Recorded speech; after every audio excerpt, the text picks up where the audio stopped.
Broncos looking to use their division rival Kansas City to strengthen their positioning for the #1 seed. But could this be the last home game for Travis Kelce? Retirement could be an option for him once the season is done. All right, the Broncos up 3-0 here in the first. Nix avoids the rush, but his pass gets tipped by Christian Fulton and then picked off by Nick Bolton. Check out the play by Fulton to get the ball in the air, and then Bolton comes in before it hits the ground. The Chiefs are in business. Could they take advantage? It's 3rd and 6 at the 21. Chris Oladokun scrambling, finds Kelce, 11-yard gain. Now it's a 3rd and goal from the 5. Oladokun to Brashard Smith, who muscles his way into the end zone. Patrick Mahomes is loving it from the suite because his team had a 7-6 lead at the half. 3rd quarter. It's a 10-6 game now. Nix, how about that pass to Cortland Sutton on the sideline? 23-yard gain for the first down. So now it's 1st and goal at the 9. Nix doesn't like what he sees except for the lane to the end zone. Barrels over a guy. He's fired up because the Broncos take the lead 13-10 going to the 4th. Less than 6 minutes to go in the game. We're tied now at 13. Next, LaJordan Humphrey. 17-yard gain for a fresh set of downs. 14th play of the drive is 3rd and goal from the 1. Nix fakes the handoff and then finds R.J. Harvey in the back of the end zone. Nix is the 4th quarterback in NFL history with 25 passing TDs in each of his first 2 seasons. The Broncos are up 20-13. A minute remaining in the game. Kelce and the Chiefs, they have time. Oladokun looking for Kelce, finding him. First down, he's down at the 28. So now it's 3rd and 8 now. Oladokun looking for Kelce again. Oh, just out of reach. So it would come down to this. 4th and 8. Oladokun all the way to the end zone. Hollywood Brown, it's too high. The Broncos secure their 12th comeback win of the season. That's the most in NFL history. Kelce just sort of taking everything in. As he left the field, threw the gloves up to the fans. A moment with Chris Jones because this could be his final home game.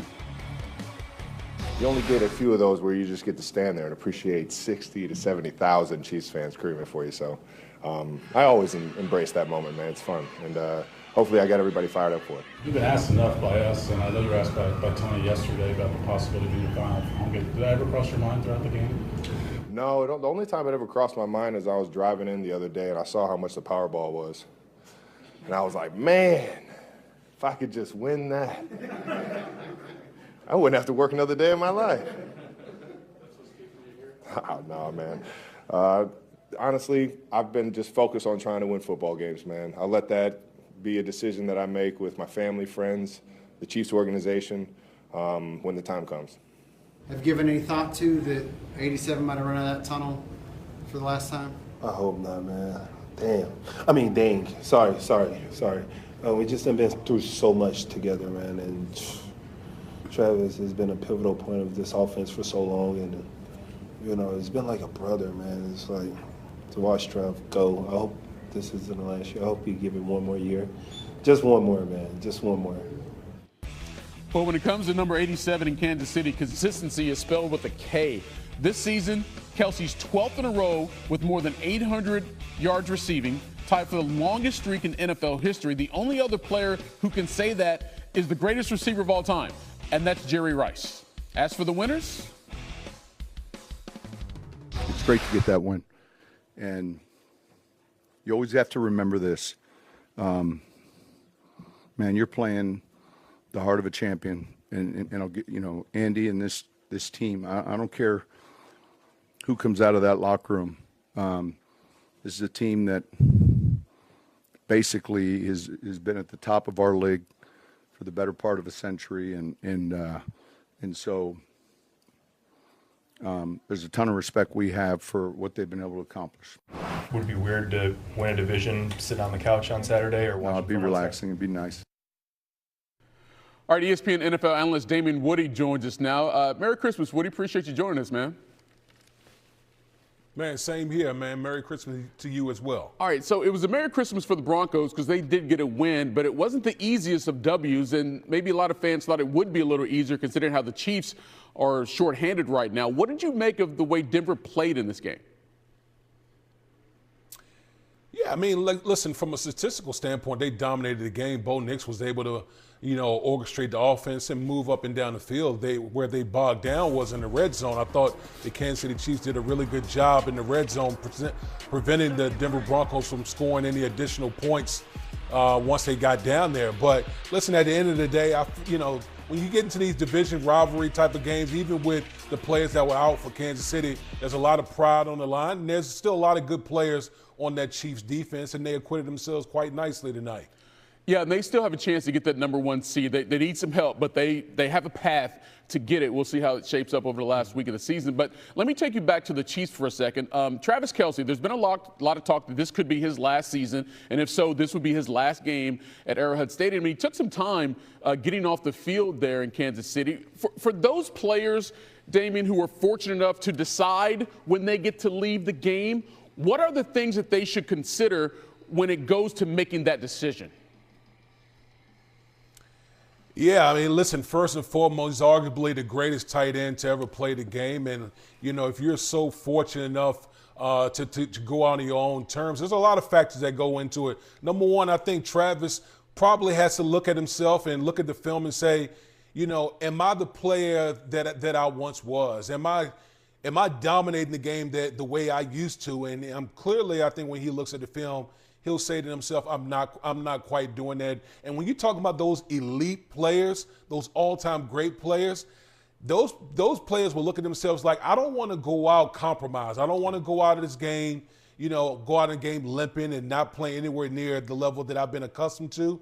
And so I'm pretty sure after it's all said and done, when the season's over with, he'll surround himself with the right people and make the decision that's best for him. And even from a team standpoint, he doesn't know when his quarterback will be ready to play next season as well. But, yeah, if he can go out on his own terms, he has every right to do it because that's a Hall of Fame jacket waiting for him there in Canton, Ohio. Much more from Damien Woody coming up a little bit later here on SportsCenter.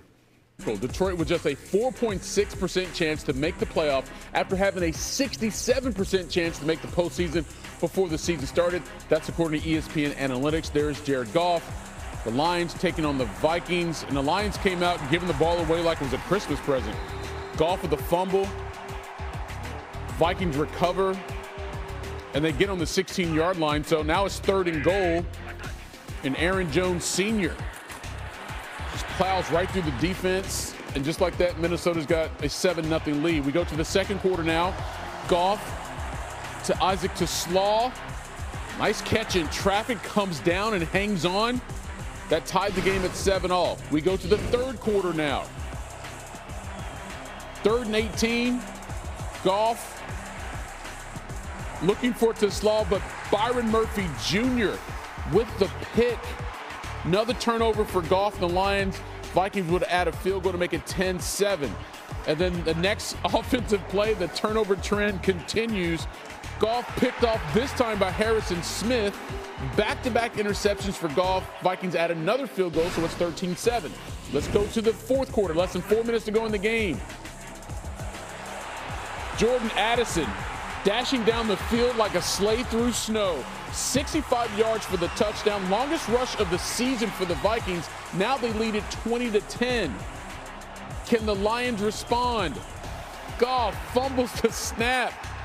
He had 5 turnovers on the day, tied for his most in any game in his NFL career. The Lions had 6 as a team, their most since 2015, and they get eliminated from the playoffs with a 23-10 loss.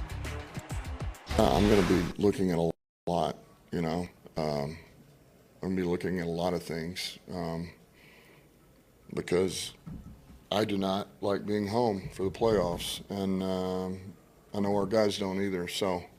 And there again, whenever you lose, man, it takes a village, man. Everybody's involved, including myself, So I'm always going to look at myself first, I'm always going to wish I would have given Goff more, given those players more. Like on a day like today, you come out, you lose, win, doesn't matter, man. If, you feel like you need to improve or can't improve, you want to, so. Some honest insight there from Dan Campbell. Damon Woody Becker with us on SportsCenter. And the disappointment is obvious because this season comes to an end on a night that they turned the ball over 6 times. But Woody, here's the deal. When the season started, Detroit was viewed as a serious Super Bowl contender. So where did it all go so wrong? Yeah, listen, I think it was a few things that happened for the Detroit Lions. Number one, the injuries on the defensive side of the ball really decimated this Detroit Lions team. And, you know, you talk about a defense that was really compromised. They were giving up a bunch of plays in the running game, and they just weren't a type of defense that was championship worthy. And then you flip up on the offensive side of the ball. You know, I think their offensive line has just been an Achilles heel this season. That was a unit over the past few years is one of the strength of the Detroit Lions, arguably the best unit in the National Football League. And what we've seen all year long is they haven't been able to run the ball with the type of authority that they have in past years, and teams have been able to get after Jared Goff. And you saw it today with the 6 turnovers and 5 sacks. And so when you add it all up, you're looking at the Detroit Lions on the outside looking in for the postseason. Yeah, what they were supposed to be never really came to fruition there in Detroit this season. Let's look ahead to Saturday because the Ravens season is literally on the line when they take on the Packers. Lamar is doubtful for that game. If they're going to keep their playoffs hope alive, Woody, they have to get this win. So what is your confidence level that Baltimore can actually do that? Listen, it's not very high, but listen, if you're the Baltimore Ravens, it's got to be a heavy dose of Derrick Henry running the football. And you have a backup quarterback in Snoop Huntley. You got to be able to establish a ground game because you want to be able to exploit some plays, passing plays down the field. But Derrick Henry is the number one option, for the offense. And then defensively, this defense has to find ways to create turnovers and short fields for the Baltimore Ravens offense. So it's got to be Derrick Henry and the defense stepping up big time against this Packers team. And, of course, last game out, Derrick Henry didn't play the final 13 minutes of the game after scoring his second touchdown of the game. So we'll see what happens on Saturday. D. Wood, appreciate you spending part of your Christmas with us, man. Man, I appreciate you. All right, still ahead. Double-digit comeback on Christmas Day, not a problem for the Knicks. They got it done. While the Cowboys, they came out in full force against the Commanders. We got more SportsCenter